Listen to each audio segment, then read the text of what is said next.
नमस्कार मित्रांनो, मी कांचन पगारे। सगळ्यात आधी तुम्हा सगळ्यांना गणेशोत्सवाच्या खूप खूप शुभेच्छा।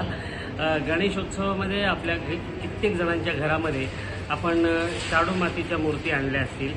त्यांचं विसर्जन केल्यानंतर ती जी खाली माती राहते ती आपण आपल्या घरातल्या झाडाच्या कुंड्यांमध्ये टाकतो। पण मित्रांनो, त्याच्यामुळे ती झाडं बहरू शकत नाहीत, कारण त्या शाडू मातीचा तसाही उपयोग नसतो।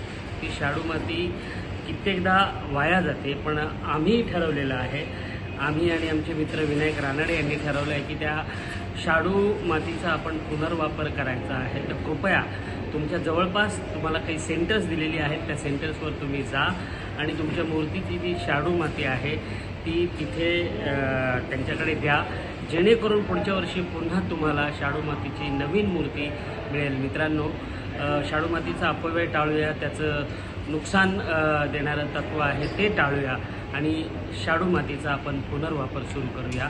आमचे मित्र विनायक रानडे यांना नक्की संपर्क साधा आणि शाडू मातीचं तुमचं जे पॅक आहे ते त्यांच्याकडे द्या।